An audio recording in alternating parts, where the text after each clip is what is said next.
rivalry for the state, for the Big Ten, and what it means to college basketball in the state. Well, obviously it's big, for both teams, and you're trying to position yourself to, get down as you kind of get to that midway point. Are you going to be in position to try to win a Big Ten title, or where are you going to be from an NCAA standpoint? And we already lost a home game, and you just have to be able to hold serve at home and win.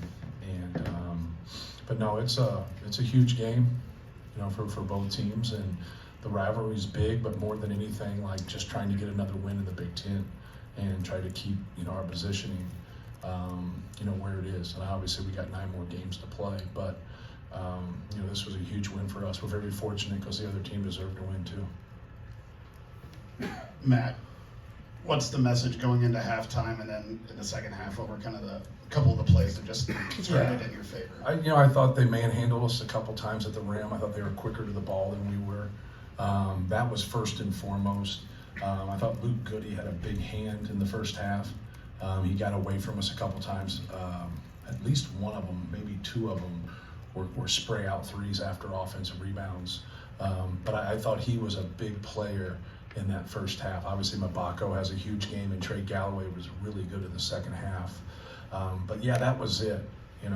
Trey had not really gotten to where he was working us downhill to his right hand like he did in the second half. So I was just talking about that, that adjustment wasn't in play, even though we understand that's where he wants to get. We wanted to keep him off his right hand, and we just did a poor job with it. I did a poor job with it. We should have been more prepared in that area. But when you have a huge big guy like that roll into the basket and you stick shooters behind you in the outside, like we made a living off of that, right? And you see Braden Smith play it, and that's what they did. They found Mabako late for that 3, which was a big shot. Trey kept driving and getting fouled, getting the ball there, dumping down to Ballo. So they really had something, and Mike did a good job of just staying with it. And they really had something that was just working right there. We were just fortunate there at the end. Trey Galloway doesn't have the ball in his hands at the end. Let's just be frank about it, because he was making plays. And so now he doesn't have the ball there at the end, and then we were able to get a stop right there, and that was huge. It seemed like the game plan coming out of halftime was to get Trey up against Ballo in space. Yes. Just in general, just get Trey the ball in general, yeah. Is that what you tried to go back to get Trey that game winner? That was a little bit further out than you normally shoot the ball. That wasn't clean. And so we come off of it and they stick us and they play good defense right there. And then we wanted to throw back and just go in and have a deep post up, and that wasn't. We were very fortunate there. Trey makes a great play, but give Indiana credit because they pushed him out and made him make a tough, 15-foot jump hook. And he's a good player. Trey's a good player. He needs to come set on a screen so we can play him the whole game. Look at the box right there. He's a plus 21 in 26 minutes. He doesn't have those 2 fouls. We don't take him out.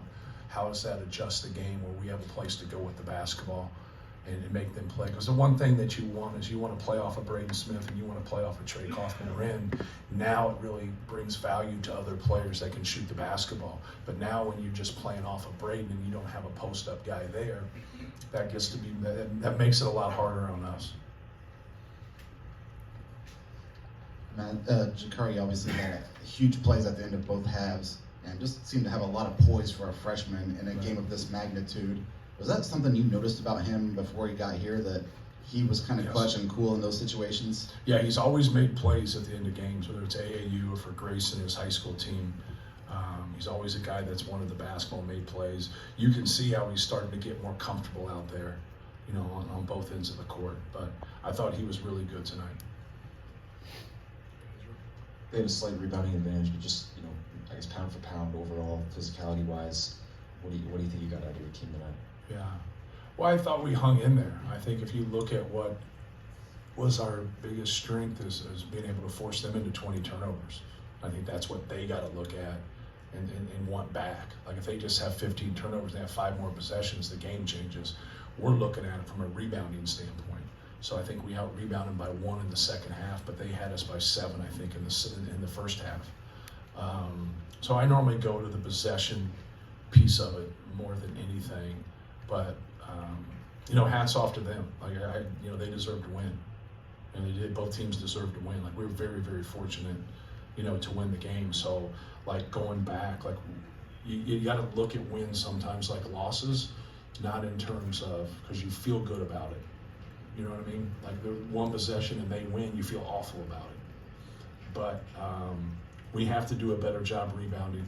When we get into rotations and then we have to rebound, that gets a little bit hard for us. But I didn't think we were quick to the ball. I didn't think we had enough jumpers. You got to jump. You got to go get it. Like we had guys looking. Like and sometimes people that are mammoth like that, that are space eaters, like they'll get you to freeze with their contact. They'll just get you to nail your feet to the ground. But like that wasn't always happening. All right, you're just dealing with one guy. There's 4 guys out there. We didn't have enough guys, flying in there. I thought it was better in the second half, but it still has to be more consistent. Matt Raleigh gets the technical in the first half. First, freshman in his first Yeah. Purdue game. Is that just a teachable moment? Just something quick that I happened? still don't know what happened. They just said he just kept talking. I said he's one of the nicest kids I've ever coached. It doesn't mean like nice people say things that are inappropriate during the game, but it's like they just said he just kept staying with it. So you have to trust their judgment, which we all struggle with. Matt, kind of I think second time in the last 3 games you've had to deal with foul trouble. Yeah.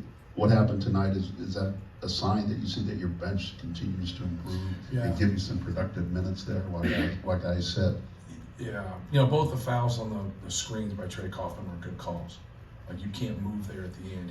They got Indiana on an open court one. They got Indiana on another one. They were very consistent with that. But both of his fouls there were good calls. Like he just missed it. But it's one of those things that if you can end up winning a game, you like the experience that you had. But then if it would have cost you, because you would just go back and look at Trey Kaufman's minutes and how good we were with him on the floor versus we weren't. Like we're at plus 21 with him on the floor and we win by 5. So like if you just look at those other minutes, we really struggled. But I think the experience that they get, I thought Cam Heide, did some good things for us. Obviously Caleb, the thing about having guys in the game, like can you function and can they like take care of the basketball and can they guard and know what they're doing? And we're getting better at that across the board. Like we're just our functionality is better. Like today wasn't our best day, but I think Indiana had a lot to do with that. You talked a lot coming into the season about expanding role for Trey and how that was going to lead to expanded production, but it also means maybe kind of taking more on your shoulders in these bigger games.